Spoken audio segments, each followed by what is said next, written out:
Hello everyone, welcome once again to my channel physics world. So last class में हमने CTET में child development pedagogy से related 2018 के paper को किया था, जिसमें हमने जो उसके PYQ थे उसमें फर्स्ट 15 क्वेश्चंस को कंप्लीट किया था। आज हम 2018 के पेपर में CDP वाला जो पोर्शन है हमारा, उसके नेक्स्ट 15 क्वेश्चंस को सॉल्व करेंगे। तो चलिए शुरू करते हैं। क्वेश्चन नंबर 16 हमारे पास है, giftedness in children can be attributed to. बच्चों में प्रतिभाशालिता डैश के कारण हो सकती है। जो गिफ्टेडनेस होती है किसी भी चिल्ड्रन में, वो किस चीज़ के कारण होगी? An interplay between heredity and environment, a rich resource rich environment, successful parents, a discipline routine. तो इन चारों ऑप्शंस में से किसके कारण किसी बच्चे के अंदर गिफ्टेडनेस आ सकती है? तो मैंने आपको कल भी बताया था कि जो डेवलपमेंट होता है किसी भी चिल्ड्रन में, वो दो बातों पर निर्भर करता है। एक तो होती है हेरिडिटी और दूसरा होता है इन्वायरमेंट। अगर हम रिसोर्स रिच इन्वायरमेंट दे दें किसी बच्चे को, जरूरी नहीं है कि वो बहुत ज़्यादा गिफ्टेड हो जाए, ठीक है। और ऐसा ना हो जाए कि किसी के पेरेंट्स बहुत सक्सेसफुल हैं तो उनका बच्चा भी बहुत सक्सेसफुल होगा, ये अपने आप में कहना गलत है। और अ डिसिप्लिन रूटीन, अब बहुत ज़्यादा डिसिप्लिन रहकर भी हम ये नहीं कह सकते कि बच्चा बहुत ज़्यादा गिफ्टेड ही होगा। तो कोई भी बच्चा गिफ्टेड कब बनता है? जब उसके हेरिडिटी भी बहुत ज़्यादा, उसके जीन्स भी बहुत ज़्यादा वो हों, अच्छे उसमें हों, और उसका इन्वायरमेंट भी उसको बहुत ज़्यादा क्या मिले, एक अच्छे लेवल का मिले, एक रिसोर्स रिच इन्वायरमेंट मिले। तो कहीं ना कहीं जो गिफ्टेडनेस होती है वो दोनों बातों पर निर्भर करती है। तो इसका ऑप्शन नंबर 1 करेक्ट हो जाएगा यहाँ पर। Option number 1 is correct, that is अनुवांशिकता और जो उसका वातावरण है उनके बीच में अंतःक्रिया के कारण ही कोई बच्चा प्रतिभाशाली बन सकता है। Move on to question number 17। Children coming from socio economically disadvantages background need a classroom environment which. सामाजिक आर्थिक रूप से वंचित पृष्ठभूमि से आने वाले बच्चों को कक्षा के माहौल की आवश्यकता होती है कि जो बच्चे आज सामाजिक आर्थिक रूप से वंचित होते हैं उनके लिए कैसे क्लासरूम एनवायरनमेंट की जरूरत होती है हमें। फर्स्ट ऑप्शन है teaches them good behaviour. Second option values and uses their cultural and linguistic knowledge. Discourage, option number 3 incorrect हो जाएगा, हमें डिस्करेज नहीं करना। तो discourage to use their language नहीं, ऐसा नहीं है। Categorises children based on their abilities, हम उनका कैटेगराइज भी नहीं करना है, बच्चों को कभी भी कैटेगरी में नहीं बांटना है। तो फर्स्ट और सेकंड ऑप्शन में से देखते हैं, अगर टीचर्स देम गुड बिहेवियर, हाँ ठीक है, उनके लिए ऐसा क्लासरूम हो जहाँ उनको अच्छा बिहेवियर सिखाया जाए, वो ठीक बात है। लेकिन हमको और अच्छा क्या कर सकते हैं उनके लिए? Values and uses their cultural and linguistic knowledge, हम उनके कल्चर को वैल्यू कर सकते हैं, उनके कल्चर को यूज़ कर सकते हैं, उनके लिंग्विस्टिक नॉलेज को, उनकी जो भाषाई ज्ञान है उसको महत्व दे सकते हैं। तो उनके लिए एक ऐसा एनवायरनमेंट बनाएंगे क्लासरूम में कि वो कैसे फील करें, इंक्लूसिव फील करें, वो उस क्लासरूम का पार्ट अपने आप को माने। तो ये ऑप्शन नंबर 2 इज करेक्ट हो जाएगा इसमें। अब बढ़ते हैं क्वेश्चन नंबर 18 की तरफ को। क्वेश्चन नंबर 18 कह रहा है हमसे, the intervention needed for creative and talented children in the classroom rest on. कक्षा में सृजनात्मक और प्रतिभाशाली बच्चों के लिए आवश्यक हस्तक्षेप निर्भर करता है। फर्स्ट ऑप्शन है use of customise and stimulating instructional method by the teacher, giving extra time to them. Third option being affectionate towards them. And fourth option giving them the responsibility of teaching other children. तो जो creative और talented children होते हैं उनके लिए classroom environment किस तरह का होना चाहिए? ठीक है, तो हम क्या कर सकते हैं, क्या उनको ज़्यादा टाइम देना चाहिए हमें? ऐसा ज़रूरी नहीं है कि हमको ज़्यादा टाइम दें, एक्स्ट्रा टाइम दें, या उनके लिए बहुत ज़्यादा अफेक्शनेट हों, ऐसा भी सही नहीं है। या हम उनको ये जिम्मेदारी दे दें कि वो दूसरे बच्चों को पढ़ाएं, नहीं, वो तो हमारा काम है, जो टीचर है उसका काम है। तो हमें क्या करना चाहिए, उनके लिए एक ऐसा कस्टमाइज और स्टिमुलेटिंग इंस्ट्रक्शनल मेथड बनाने चाहिए जो उनको हेल्प करे आगे बढ़ने में, उनकी क्रिएटिविटी को, उनके टैलेंट को और ज़्यादा एनहेंस करें। तो शिक्षक द्वारा अनुकूलित और प्रेरक निर्देशन तरीकों का उपयोग करना चाहिए। तो हम ऐसा अगर हम माध्यम बनाते हैं तो जो सृजनात्मक और प्रतिभाशाली बच्चे होते हैं उनको हेल्प मिलेगी। So move on to question number 19। तो क्वेश्चन नंबर 19 में which one of the following ways is not a suitable way to help a hyper active children. तो पहले तो आपको समझना पड़ेगा कि हाइपर एक्टिव चिल्ड्रन होता क्या है। तो हाइपर एक्टिव चिल्ड्रन एक ऐसा चिल्ड्रन होता है जिसको अटेंशन डेफिसिट हम उसको कह सकते हैं, कि उसमें क्या होता है, वो क्या होता है, रेस्टलेस बच्चा होता है, रेस्टलेस। उसको वो जनरली किससे परेशान होता है, एडीएचडी।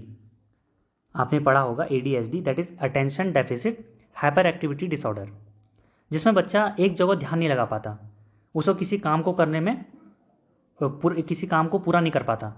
अभी वो यहाँ पर है, वो दौड़ता रहेगा इधर से उधर, या वो कुछ भी बातें करता रहेगा, बोलता रहेगा, वो कॉन्सेंट्रेट नहीं कर पाता एक पॉइंट पर। उसमें अटेंशन लैक होता है कि वो कहीं पर भी अटेंशन, वो प्रॉपर अपना अटेंशन क्या नहीं कर पा रहा, कॉन्सेंट्रेट नहीं कर पा रहा। तो अटेंशन लैकिंग उसमें टेंडेंसी होती है, कहीं पर भी वो मूव कर रहा है, दौड़ रहा है, भाग रहा है। तो एडीएचडी जो बच्चे होते हैं जनरली उनको हम हाइपर एक्टिव चिल्ड्रन कहते हैं। ठीक है, यहाँ पर लिखा अति संवेदनशील बच्चे, तो वो क्या करेंगे, इस तरह से वो रहते हैं। अगर हम बात करें यहाँ पर कि उन बच्चों को हमको टैकल कैसा करना है, तो उनके लिए हमें क्या करना चाहिए, सबसे पहले breaking up task into small manageable segments. अब बहुत बड़ा टास्क है तो वो एक साथ उस टास्क को कभी नहीं कर पाएंगे, क्योंकि उनके अंदर वो बेचैनी होती है, वो एक जगह बैठ नहीं सकते हैं। तो उसको क्या करेंगे, तो हमें उस टास्क को छोटा छोटा स्मॉल हिस्से में, ताकि वो थोड़े थोड़े हिस्से को कंप्लीट कर पाएँ और उस मैनेजेबल बना पाएँ उनके लिए। तो फर्स्ट ऑप्शन तो हमसे क्या पूछा है, तरीका नहीं है पूछा है, तो ये तो तरीका हो गया बच्चों को समझाने का, उनको उनके साथ डील करने का। दूसरा, offering alternative ways of learning, उनको अलग अलग तरीकों से अधिगम कराना, ये भी ठीक है। Including physical activity in their daily schedule, उनको थोड़ा बहुत क्या कराना, शारीरिक गतिविधि का उसमें समावेश कराना, ये भी ठीक है। Reprimanding them often for being restless, बेचैन होने पर अक्सर उन्हें फटकार देना या फटकार लगाना, ये बहुत गलत ऑप्शन होगा, क्योंकि हमें किसी बच्चे को फटकार नहीं लगानी है, या वो बच्चा अति संवेदनशील है तब तो बिल्कुल भी नहीं, क्योंकि वो बेचैनी उसके डिसऑर्डर का पार्ट है, वो खुद ब खुद वो ऐसा नहीं कर रहा, वो बेचैनी उसके नेचर में है, उसके उसके जो उसको जो प्रॉब्लम है उसकी वजह से है। तो हमें उसको डांटना नहीं है, उससे फटकार नहीं लगानी, उसको क्या नहीं करना, मारना नहीं है, ये गलत ऑप्शन हो जाएगा। तो हमें उनको डील करते हुए इस ऑप्शन को नहीं यूज़ करना है। बाकी जो तीनों ऑप्शन है वो सही है, इस तरह से हम उन बच्चों को डील कर सकते हैं। सो बढ़ते हैं क्वेश्चन नंबर 20 की तरफ को। क्वेश्चन नंबर 20 में हम देखते हैं यहाँ पर, patterns of divergent thinking identify children who are, अलग अलग सोच वाले पैटर्न उन बच्चों की पहचान करते हैं। तो अगर हम बात करें डाइवर्जेंट थिंकिंग की, तो दो तरह के बच्चे होते हैं या दो तरह के पर्सन हमारे पास होते हैं जिनकी पर्सनैलिटी, एक होती है डाइवर्जेंट थिंकिंग में, डाइवर्जेंट थिंकिंग, और दूसरी होती है हमारे पास कन्वर्जेंट थिंकिंग, कन्वर्जेंट थिंकिंग। तो आपको दोनों को समझना पड़ेगा कि डाइवर्जेंट थिंकिंग और कन्वर्जेंट थिंकिंग होती क्या है। कन्वर्जेंट थिंकिंग ऐसी थिंकिंग होती है जिसमें हम किसी प्रॉब्लम को जब टैकल करते हैं तो हम उसका एक सटीक आंसर ढूंढने की कोशिश करते हैं, हम लॉजिकली उसके एक डेफिनेटिव आंसर की तरफ को जाते हैं। जहां पर जो डाइवर्जेंट थिंकिंग होती है वो क्रिएटिविटी को एनहेंस करती है, किसी बच्चे के अंदर जो क्रिएटिविटी है, अगर वो एक क्वेश्चन की तरफ को, अगर हम एक क्वेश्चन में बात करते हैं तो उस क्वेश्चन के वो कई सेवरल आंसर निकाल सकता है। जो बच्चा, अगर उसके अंदर क्रिएटिवनेस है, जो बच्चा किसी पर्टिकुलर टास्क को वेरियस डिफरेंट मेथड से कर पाता है, तो ये किसको सपोर्ट करता है, डाइवर्जेंट थिंकिंग को सपोर्ट करता है। तो डाइवर्जेंट थिंकिंग वाले बच्चे होते हैं जनरली क्रिएटिव होते हैं। तो हमें ध्यान देना पड़ेगा कि कन्वर्जेंट थिंकिंग वाले बच्चे जनरली किसी क्वेश्चन को लॉजिकली और एक पर्टिकुलर करेक्ट आंसर की तरफ को जाते हैं, वेयर एज डाइवर्जेंट थिंकिंग वाले बच्चे वेरियस आंसर को सिलेक्ट कर सकते हैं और जो उनको बेटर लगेगा वहाँ पर अलग अलग वेरियस टास्क से उसको कंप्लीट कर सकते हैं।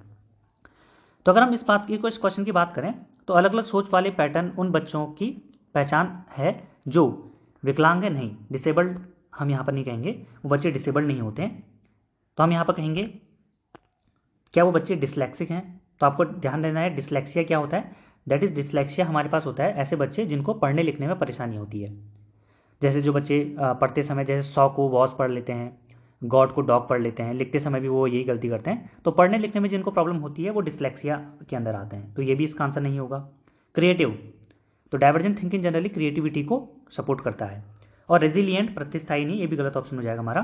तो option number third is correct for this question. So move on to next question. Question number 21 है, which one of the following does not describe the ways in which a teacher can model problem solving for children in the classroom. निम्नलिखित में से कौन सा शिक्षक द्वारा कक्षा में बच्चों के लिए समस्या हल करने के तरीके का वर्णन नहीं कर सकता। तो नहीं पूछा हमसे, ये वर्ड आपको ध्यान देना है, नॉट यहाँ पे ध्यान देना है। फर्स्ट ऑप्शन है discuss your thought process about solving a particular problem, be honest about making mistakes while solving something, use vocabulary like think ideas trial and different answers, ask a question with convergent answer. तो ऐसा आप क्या नहीं पूछते कि विच one of the following does not describe the veg, कि जब teacher पढ़ाता है तो प्रॉब्लम सॉल्विंग में किस तरह के आप उसको ऑप्शंस नहीं देते हैं। तो आपको इसमें से अगर आप बात करें किसी विशेष समस्या को हल करने के बारे में अपनी विचार प्रक्रिया में चर्चा करना, ये तो ठीक है, ऐसा होना चाहिए जब हम क्वेश्चन सॉल्व करते हैं तो ये प्रोसेस होनी चाहिए। दूसरा, कुछ हल करते समय गलतियों को करने के प्रति ईमानदार रहना, हाँ जब हम कुछ सॉल्व करते हैं तो गलतियां हो सकती हैं, ये भी ठीक है। सोच विचार परीक्षण और विभिन्न उत्तरों जैसी शब्दावली का प्रयोग करना, हम अलग अलग वोकेबलरी, अलग अलग आइडियाज़, ट्रायल और एरर से हम इसको सॉल्व कर सकते हैं, ये भी ठीक है। Ask question with convergent answer, लेकिन जब हम क्लास में प्रॉब्लम देते हैं बच्चों को और उनसे पूछते हैं तो हमें कन्वर्जेंट क्वेश्चंस को जनरली कम से कम पूछना चाहिए, ताकि बच्चे क्या करें, अगर कन्वर्जेंट क्वेश्चंस होंगे तो वो एक पर्टिकुलर डेफिनेटिव तरीके से ही सॉल्व होते हैं। हमें ऐसे क्वेश्चन पूछने चाहिए जो उनके डाइवर्जेंट थिंकिंग को क्या करें, एनहेंस करें, उनकी क्रिएटिविटी को यहाँ पर सॉल्व करें। तो इसका ऑप्शन नंबर 4 करेक्ट हो जाएगा, दैट इज कि हमें इस तरह के क्वेश्चन नहीं पूछने, ask question with convergent answer, ऐसे क्वेश्चन हमें नहीं पूछने वहाँ पर। तो ये तरीके हो गए जिसकी मदद से हम क्या कर सकते हैं, बच्चों में अलग अलग तरीक़ों से उनकी प्रॉब्लम सॉल्विंग को एनहेंस कर सकते हैं। Move on to question number 22। हाँ, which one of the following is an emotion. Question number 22 आसान है बहुत सा, कि निम्नलिखित में से कौन सा एक संवेग है, इमोशन है। अगर हम इमोशन की बात करेंगे तो मेमोरी इमोशन नहीं है, फियर डर लगना, खुशी होना, एंगर, ये सब हमारे इमोशंस हैं, ठीक है। हम दुखी होते हैं तो वो इमोशन है, तो हैप्पीनेस है, इमोशन है। तो इमोशन क्या है, बहुत सारे हो सकते हैं। तो आपको मैकडूगल की थ्योरी पढ़नी पड़ेगी इंस्टिंक्ट वाली, जिसमें उसने 14 टाइप के इमोशंस की बात करी है, तो उससे आपको वेरियस इमोशंस के बारे में पता लग जाएगा, ठीक है। तो यहाँ पर अटेंशन भी इमोशन नहीं है और स्टिमुलस भी इमोशन नहीं है। तो इमोशन कौन सा है यहाँ पर, डर हो सकता है, हैप्पीनेस हो सकती है, ये इस तरह के जो आपके चीज़ें हैं वो आपके इमोशंस को रिप्रेजेंट करते हैं। So move on to question number 23।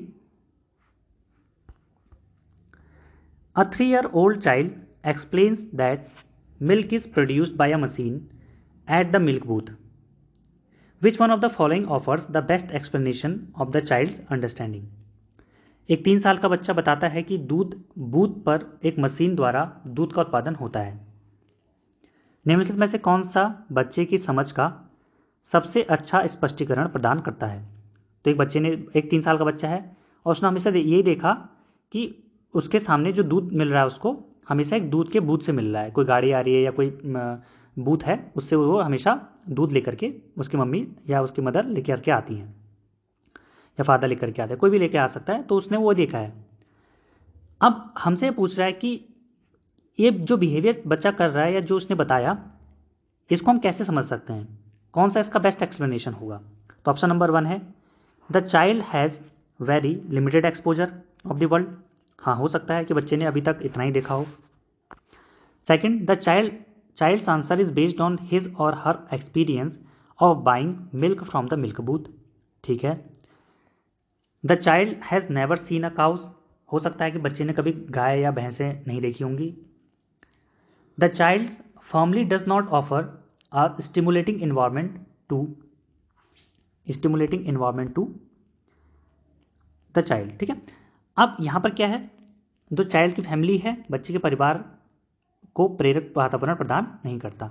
अब अगर हम इसमें चारों ऑप्शन को देखें तो चारों ऑप्शन कहीं ना कहीं किसी न किसी वे में ठीक हैं। लेकिन हमसे ठीक नहीं पूछा, हमसे पूछा है सबसे अच्छा। जब हम CDP के क्वेश्चन को सॉल्व करते हैं, पेडागोजी को सॉल्व करते हैं, तो आपको हो सकता है कि चारों ऑप्शंस बिल्कुल करेक्ट लगें, लेकिन जब हम इसको सॉल्व करते हैं तो हमें वो ऑप्शन चूज़ करना पड़ता है जो उस क्वेश्चन के हिसाब से सबसे अप्रोप्रिएट हो। हमें बहुत आराम से और बहुत अप्रोप्रिएट क्वेश्चन को यहाँ पर सॉल्व करना पड़ता है। तो आपको ध्यान देना है कि इस क्वेश्चन में जो ऑप्शन नंबर 2 है कि the child's answer is based on his और her experience of buying the milk from the milk booth, ये वाला ऑप्शन करेक्ट होगा। क्यों? क्योंकि लिमिटेड नॉलेज है वो तो ठीक है, हम समझ रहे हैं, लेकिन बच्चे ने अभी तक उतना ही एक्सपीरियंस किया है अपने चारों तरफ। हमें निगेटिव नहीं दिखाना बच्चे को कि बच्चा ने कुछ सीखा ही नहीं है या बच्चा 3 साल का उसे पता ही नहीं है, ये निगेटिव वे ऑफ थिंकिंग है। हमें इस तरह से नहीं सोचना, हमें सोचना है कि जो बच्चा है उसके जो एक्सपीरियंसेस हैं अभी तक वो लिमिटेड ही रहे, मतलब उसने उतना एक्सपीरियंस किया ही नहीं, जो एक्सपीरियंस किया उसके हिसाब से उसे पता है।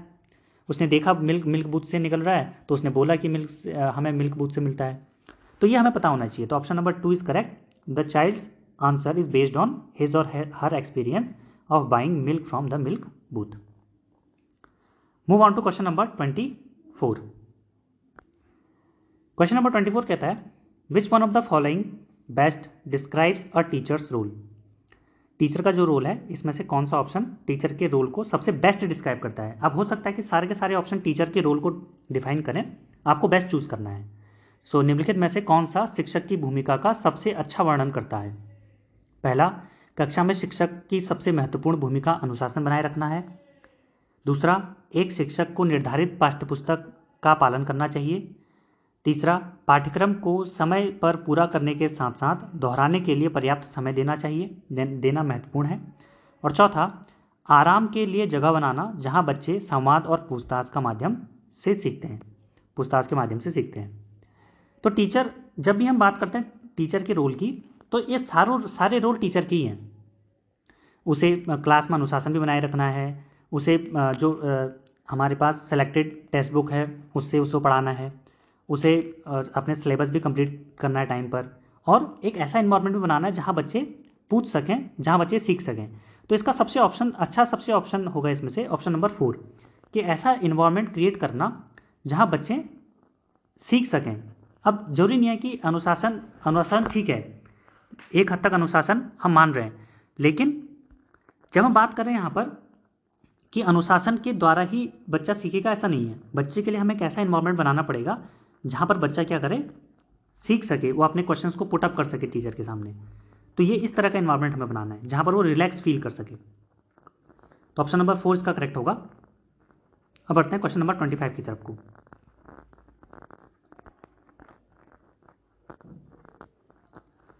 क्वेश्चन नंबर 25 हमारे पास है which one of the following classroom encourages rich learning. निम्नलिखित में से कौन सी कक्षा समृद्ध शिक्षा को प्रोत्साहित करती है। ऑप्शन नंबर 1 है a classroom with a variety of material displayed in the class beyond the reach of children so that the material last longer. ऐसा गलत है कि हमें क्लास में हमने मटेरियल तो रख दिया बच्चे के लिए, लेकिन उसके बियॉन्ड द रीच रख दिया। अब बच्चा उसको यूज़ ही नहीं कर पाएगा, उसको देख ही नहीं पाएगा, उससे सीख ही नहीं पाएगा, तो उस मटेरियल का क्या फ़ायदा। दूसरा, a classroom with open activity corners and a variety of children's literature in open shelves accessible any time of the day. ये ऑप्शन ठीक लग रहा है। ऑप्शन नंबर 3 है a classroom with neatly organised materials in cupboards brought out once a week for free play. अब ऐसा रख दिया हमने, मटेरियल ला करके रख दिया, लेकिन हमने कबर्ड में रख दिए। सो कबर्ड में जब हम रख देंगे चीज़ों को, तो कबर्ड में क्या होगा, वो एक हफ्ते में एक बार दे रहे हैं बच्चों को, तो उसका उतना वो बच्चे यूज़ नहीं कर पाएंगे, उनके डेवलपमेंट में उतना अच्छा वो रोल प्ले नहीं कर सकता। अ classroom with structured and planned learning driven by text book content. हमें सिर्फ किताबों से जुड़ के नहीं रखना बच्चे को, हमें ऐसा नहीं करना कि बच्चा सिर्फ किताबों से जुड़े रहे, उसे और चीज़ें भी सिखानी है। तो अगर हम यहाँ पर सही ऑप्शन, करेक्ट ऑप्शन की बात करें, तो ऑप्शन नंबर बी इसका सही होगा कि हमें बच्चे को खुली गतिविधि के कोने देने पड़ेंगे, मतलब उसके लिए हमारे पास ऐसा इन्वायरमेंट बनाना पड़ेगा जहाँ पर वो ओपन एक्टिविटी कर पाए, और जो क्लास में उसके मटेरियल्स रखे गए हैं, चाहे वो लिटरेचर हो, चाहे वो कोई भी इक्विपमेंट हो, बच्चा उसका दिन में कभी भी उसको एक्सेस कर पाए। तो option number B is correct, हमें ऐसा क्लासरूम बनाना है जहां पर ओपन एक्टिविटी और एक्सेसिबिलिटी पूरी हो। मूव करते हैं क्वेश्चन नंबर 26 की तरफ को। क्वेश्चन नंबर 26 हमसे कहता है, ये भी टेक्स्ट बुक के रूल के बारे में ही है। Which one of the following best describe the role of textbooks in the classroom, कि निम्नलिखित में से कौन सा कक्षा में पाठ्यपुस्तकों की भूमिका का सबसे अच्छा वर्णन करता है। ऑप्शन नंबर 1 है, वे कक्षा में उपलब्ध संसाधन और संदर्भ सामग्री में से एक हैं। वे राष्ट्र या राज्य के अधिगम में एकरूपता बनाए रखते हैं। वे अध्ययन के पाठ्यक्रम के बारे में शिक्षकों और माता पिता को मार्गदर्शन प्रदान करते हैं। वे संसाधन रहित संदर्भ में सबसे आवश्यक अधिगम संसाधन हैं। तो अगर हम बात करें यहाँ पर जो हमारे पास टेक्स्ट बुक होते हैं जनरली, अगर हम इसकी बात करें, ये सभी चीज़ें ठीक हैं, लेकिन हम टेक्स्ट बुक की अगर बात करें तो उनके क्लासरूम में क्या रोल है, बेस्ट रोल को हमें बताना है। तो बेस्ट रोल उनका क्या है कि वो एक तरीके का संसाधन है। ऐसा नहीं है कि सारी चीज़ें जो क्लासरूम में हो रही हैं या होनी हैं वो सिर्फ टेक्स्ट बुक से आए। टेक्स्ट बुक उस क्लासरूम, उस टीचिंग लर्निंग एनवायरनमेंट का एक पार्ट है, वो कंप्लीट टीचिंग लर्निंग नहीं है। तो ध्यान देना होगा हमें कि they are one of the resources, one of the reference material available in the class. Option number 1 is correct. आपको ध्यान देना है कि वो क्या है, क्लास में सिर्फ क्या है, एक अवेलेबल रिसोर्सेज हैं, उसके अलावा भी हम बच्चे को कई तरीकों से सिखा सकते हैं। मूव करते हैं क्वेश्चन नंबर 27 की तरफ को। The national curriculum framework 2005 derives its understanding from. अगर हम एनसीएफ 2005 की बात करें तो अभी तक आपको पता होना चाहिए कि हमारे देश में वेरियस एनसीएफ्स बहुत बार गठित हो चुके हैं। सबसे पहला जो एनसीएफ बना था 1975 में बना था, ठीक है, आप इसको नोट कर सकते हैं। दूसरा जो एनसीएफ बना था 1988 में बना था। तीसरा जो एनसीएफ बना था वो 2000 में बना था, और चौथा जो एनसीएफ बना था वो 2005 में बना था। एनईपी 2020 से आने से पहले जो एनसीएफ 2005 था वो हमारा लेटेस्ट डॉक्यूमेंट था कि हमें क्लासरूम में या स्कूल एजुकेशन में किस तरह से पढ़ाना है। उसका करिकुलम जो होगा पूरा वो कौन डिसाइड करेगा, वह एनसीएफ 2005 ने डिसाइड किया था। अब क्योंकि 2020 में नई एजुकेशन पॉलिसी आ गई है, नेशनल एजुकेशन पॉलिसी गवर्नमेंट ने इंट्रोड्यूस करी है, तो उसके अकॉर्डिंग एक नई एनसीएफ यहाँ पर 2020 बनने जा रही है या 2020 बन चुकी है। तो अब इस जो लेटेस्ट एनसीएफ है वो एनईपी 2020 पर बेस्ड है। उससे पहले जो थी वो एनसीएफ 2005 था। तो एनसीएफ 2005 जनरली बहुत अपने आप में एक रिवॉल्यूशनरी आइडिया था, जिसमें लर्निंग विदाउट बर्डन पर फोकस किया गया था, जिसमें रोट मेमोराइजेशन को क्या किया गया था, उससे नकारा गया था कि रोट मेमोराइजेशन नहीं होना चाहिए, बच्चा करके सीखना चाहिए, लर्निंग बाय डूइंग हो या बच्चा एक्सपीरियंशियल लर्निंग को वहाँ पर सपोर्ट किया गया था। तो एनसीएफ जो था तो वो रचनावाद, कंस्ट्रक्टिविज्म पर फोकस करता है। वो कहता है कि बच्चा अपने ज्ञान का निर्माण खुद कर लेगा, हमें उसको राइट सपोर्ट देना चाहिए। तो एनसीएफ लर्निंग विदाउट बर्डन की वो बात करता है। तो एनसीएफ 2005 कंस्ट्रक्टिविज्म या रचनावाद की अंडरस्टैंडिंग हमको बताता है कि रचनावाद किस तरह से हम उसको यूज़ कर सकते हैं। तो आपको ध्यान रखना है, NCF 2005 derives its understanding from constructivism. Move on to question number 28। Question number 28 हमसे कहता है, the children in a class can be considered to be motivated if. कक्षा में बच्चों को प्रेरित समझा जा सकता है यदि। बच्चे कब मोटिवेटेड होंगे या कब मोटिवेटेड कहलाए जाएंगे क्लास में? जब फर्स्ट ऑप्शन है, वे अच्छी तरह से वर्दी पहने स्कूल में आते हैं, वे कक्षा में अनुशासन बनाए रखते हैं, वे सभी उपस्थिति में नियमित हैं, वे शिक्षक से स्पष्टीकरण प्राप्त करने के लिए प्रश्न पूछते हैं। तो अगर हम बात देखें तो कब हम उसको मोटिवेटेड कहेंगे?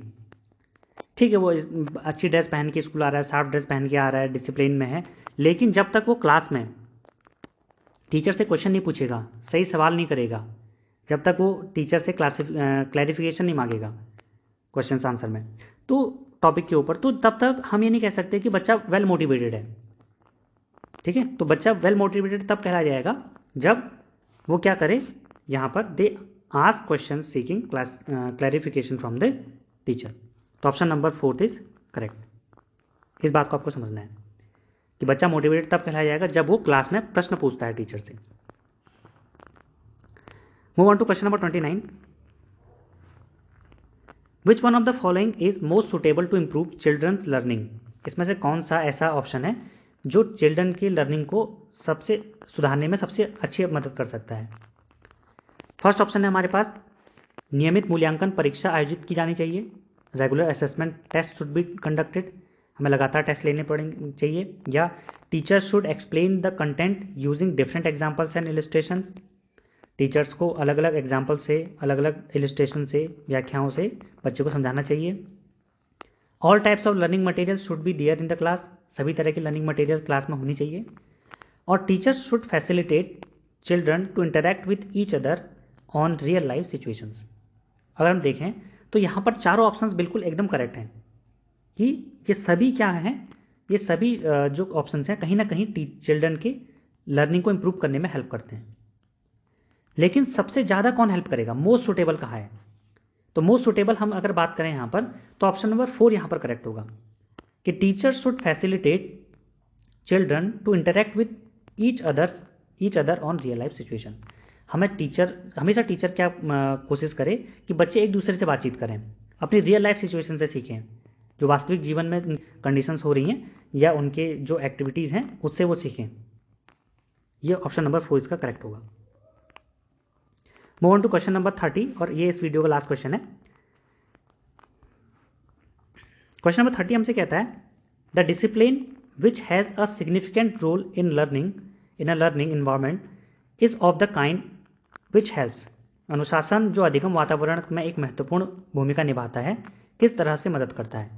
डिसिप्लिन किसी बच्चे को किस तरह से मदद करता है हमसे पूछा गया लर्निंग में, कि जब भी बच्चा सीखता है, अधिगम करता है, तो उस समय जो डिसिप्लिन है, अनुशासन है, बच्चे को किस तरह से मदद करता है?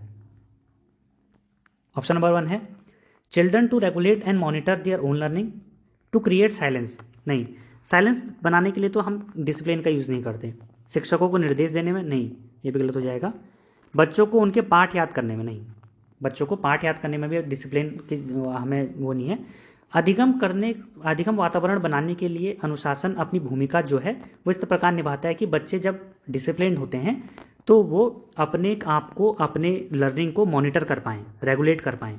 इसके लिए हमें डिसिप्लिन चाहिए कि बच्चे को अपनी शिक्षा को विनियमित और मॉनिटर करने के लिए अनुशासन की आवश्यकता होती है। अगर बच्चा अनुशासित है तो वो अपनी लर्निंग को, अपने जो उसका लर्निंग है उसको मॉनिटर कर पाएगा, उसको खुद रेगुलेट कर पाएगा।